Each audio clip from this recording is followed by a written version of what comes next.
الله شفای کامل عاجلتان عطا کنه. که میگه که سببش در چیه که جناشون دیر میبروین؟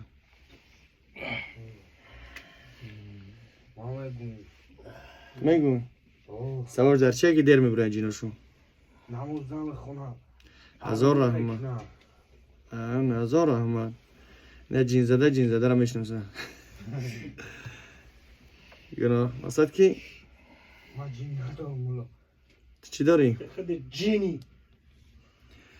اصلا کی سببش آنه که برای انسانی جین زده یا که بیماری جین داره یا که سحر و جادو داره بسنده ای که یک آیت الکرسی بخوانی الحم 7 مرتبه آیت الکرسی را 7 مرتبه آمن رسول 7 مرتبه قل هو الله احد قل اعوذ برب الفلق قل اعوذ برب الناس الله اکبر. رقیه شرعیه اصلش همیقه های که همیقه بخون باید انسان شفا بیاون. سببش در چیه که شفا نمیوان چه خیلی که این برادر قید کرد ایروی بینمازی انسان اطاعت عبادت الله دوره. هر که در حرامگاه الله سبحانه و تعالی دست میزنه نماز نمیخونیم قرآن نمیخونیم. الله هر یک بیماری که میته یک سبب و یک حکمت داره. یگان کاری الله سبحانه و تعالی به حکمت نیست و پروست و تک یگان کار نمیشه چون که الله در قرآن میگه و ما هم بضارین الا باذن الله. یعنی جن شیاطین اونها یگان ضرر رسونده نمیتونن تا که الله اجازه چون نده. الله در کدام حالت اجازه چون میده؟ در حالتی که نسوا الله فنسیهم. هر کسی که الله سبحانه و تعالی را فراموش کرد الله نیز او را فراموش میکنه. چخیلی ما الله را فراموش میکنیم؟ نماز نمیخوانیم، زکات نمیتیم، روزه نمیگیریم، عبادت الله نمیکنیم، قرآن نمیخونیم. همین چیزا چیان؟ همین معنی داره که الله را ما فراموش کردیم. هر انسانی که نماز بامداد را بخونه چون که رسول اکرم صلی الله علیه و سلم میفرماید من صلى صلاة الصبح هو فی ذمة الله.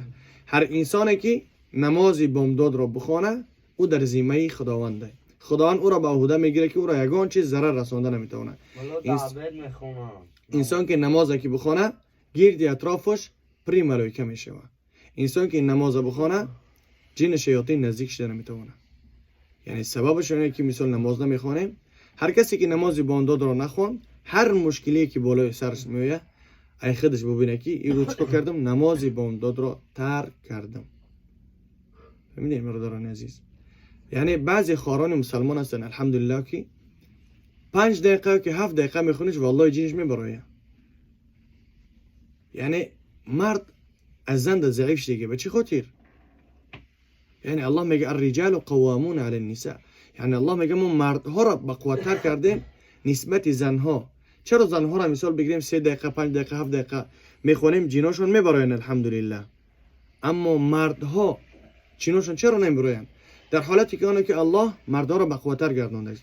در حالتی که مردها حیض نمیبینن به مثلی که زنها که مثال بگیم در مدتی که حالت حیض شدن نماز خواندن نمیتونن، عبادت الله کردن نمیتونن، قرآن خوندن نمیتونن، جنون میتونن که اونها را در حالت ضرر برسونن.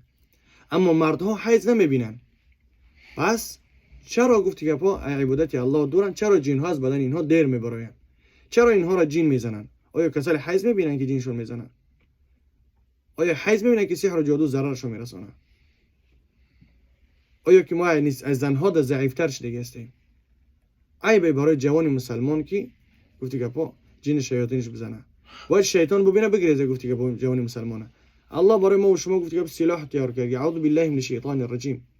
الحمد بخون آیت الکرسی بخون 7 مرتبه در بدن شوف که همین سلاح مسلمان همیه بزید شیاطین که در بدن بخون شوف میگم تمام الله محافظه میکنه. و من یتوکل علی الله فهو حسبه. هر انسانی که تکیه به الله میکنه برای بسنده های مشکلی داری، پرابلم داری، قرض داری، هر چیزی داری و من یتقی الله یجعل له مخرجا. هر انسانی که تقوا میکنه، هر انسانی که پرهیز میکنه، هر کسی که روزه میگیره، حال در بین ما چند کسی هست روزه نمیگیره، شاید نیستمون نماز نخونیم، شاید نیست میگم نو سر کردیم نمازها در ماه شریف رمضان. ای برای جوانی مسلمان ما مسلمان میگم الحمدلله فردا نه زنمون میندار میشه نه گفتی که با فرزندامون. برای چی کار کردیم؟ برای زن فرزند. یک مشکل میشه اول زن میبرویه میروه بدن برتون خدای نخواسته اگر زنی صالحه نباشه. با همون خاطر انسان باید چه هلاک نکنه به خاطر دنیا. یعنی رسول اکرم صلی الله علیه و سلم میفرماید که عیش فی الدنیا کانک غریب او عابر السبیل. یعنی شما در دنیا زندگی کنین مثل یک مسافر یا که مثل یک راهگذر. نمیدونی که فردا ما چیکار میکنیم، چون که الله میفرماید و ما تدری نفس ماذا تکسب غدا و ما تدری نفس بأي أرض تموت. ما نمیدونیم که فردا چیکار میکنیم و چی کارها مشغول هستیم. نمیدونیم که اون کس ما جین میزنه، یکی جین من زد. نمیدونیم که با چی کارها مشغول بدیم. نمیدونیم که اون کس ما ترما میکنه، نعوذ بالله، خدای نخواسته. هیچ کس نمیدونید پیشونه چه. و ما تدری نفس بأي أرض تموت. و نمیدونیم که ما در کجا از دنیا میگذریم. بسیاری مردم در تاجیکستان گذشتن، بسیارش در آسیا گذشتن، بسیاری گفت در اروپا، در دیگه نیک اونها نمیدونستن کو. دیگه الله میگه که شما نمیدونید چیکار میکنید. و همون خاطر باید ما تیوری آماده باشیم. یگانه با همراه ما و شما میروه این اعمال صالحه که نماز خواندیم، قرآن خواندیم، زکات دادیم، خیر کردیم، همه کار به خاطر الله کردیم، صدقه کردیم، چیز گفتی که با یتیما را دستگیری کردیم، بیوزنها را دستگیری کردیم، اونایی که در راه ماندگی هستند و ابن السبیل اونها را یاردم کردیم. همین ها یگانه با همراه ما و شما میمونن. روز قیامت الله میگه اقرا کتابک کفا بنفسک اليوم علیک حسیبا. بخوان میگه اون کتابت که در دنیا کتابت کرده بودی، چه عمل هایی کرده بودی، همونها رو روز قیامت الله در دست یک کتاب برمیته. بخوان میگه چه عمل هایی کرده بودی. نماز نخوندم سبحان الله، مثال کتاب دوی میکنن. از مثال بگم خدای نخواسته در اینجا کسی را اثر مفروش کنه، چقدر عیبه نه؟ یکی مثلا کسی بگه تو بینمازی، میگه زمین کفا بدون برام دیگه من بعد ترک نمیکنم. دیگه الله سبحانه و تعالی همه گناه های ما و شما را ستر کرده. دیگه بعضی وقت ما میخوایم مشکرش میکنیم. الحمدلله که سترش کرده که هیچ که از گناه های ما و شما آگاه نیست. بعد چیکار کنیم؟ از الله توبه کنیم. ماه شریف رمضان ماه فرصت است، ماه عبادت است. حرکت کنیم، ماه عبادت است. از دست ندیم. هر کسی که بیمار دست به دعا کنه، پیش از افطار کردن پروردگارا شفای کامل عاجل عطا بده. پروردگار قرضدارم حل مشکلات مرا بیا که من قرضام بکنم. هر مشکلی داره والله که انسان تکیه به الله بکنه، الله میگه ادعونی استجیب لكم. طلب دعا کنیم و اجابتش میکنم. الله در قرآن صراحتا میگه لك ما از قرآن هم دوریم، از سنت هم دوریم، از قول صحابه دوریم، از قول علما، از جمع علما، از جمع طالب علم، از همین دور هستیم. فقط قفای ملک و مال هستیم. خوشبختی در ملک و مال نیست. سعادتمندی، تنی صحت داشته باشم، زن فرزند صالح سالم داشته باشم، کفایه های.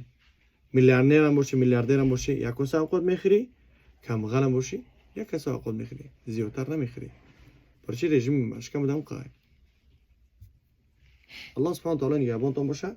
یعنی انسان تکیه به الله بکنه، نمازار در وقت بخونه، نه جین میزنشه، اگر هم جینم که بزنش تیز از بدن او میبره. سبب بینمازی را فهمیدنی، سبب جین زده را فهمیدنی که چی سبب میدره. اگر که انسان این مثال باقی مونده، اگر که صاحب عقل باشن گفتی بفهمیم، اگر که ذهنتون خوب باشه، حال اینها را دیدین که در چه حالت گرفتار هستن، باید چیکار کنین؟ عبرت بگیرین. یعنی از سبب بینمازی که در بدن اینها در آمدن، شاید که ما هم بینمازی کنیم، همین خیلی در بدن ما بدروید. شاید در این حالت گرفتار باشیم. این هاز بدنی برآمد، مدتی که قریب 1 ساعت برآمد نه. اگر دفعه دیگه جینش بزنه، شاید که در 5 ساعت بروید. 3 دفعه شاید که دیگه نبروی بدنش. یعنی میگه چند قشید خونده ایسا نمیبروی میگن. خیلی بر 5 ساعت میگن مثلا خودش شنیدین که 5 ساعت میگن نمیبروی بدنش. سببش در چیست؟ سببش در میگه که مثلا ملا نکنیستن. نه، ملا کارشو نکردن. سببش در ضعیفی ایمانی اما انسان خودشه. فهمیدی؟ یکی ما با خاطر الله چیکار کنیم؟ دو پاسه کوشش کردیم که بدن این بروی. تا اینکه برای شما را عبرت شوه و شما را بفهمین که نه جین خیلی زور میته، ظلم میکنه آدمه، بعد میبره. اگر که الله شفا بده بعد میبره. اگر که الله هم شفا نده، یگان ملا چی گویی که با عربستان بره، چی پاکستان بره، چی هندوستان بره، چی هر کجایی که بری، تا الله سبحانه و تعالی شفا نده شفا نمیاره. با مخاطر انسان برای اینکه الله شفاش بده باید به عبادت الله پیوست باشه، پابند باشه در نماز، تا اینکه الله سبحانه و تعالی دعاش اجابت کنه، تیزتر شفاش بده. و آخر دعوانا الحمد لله رب العالمین. سبحانك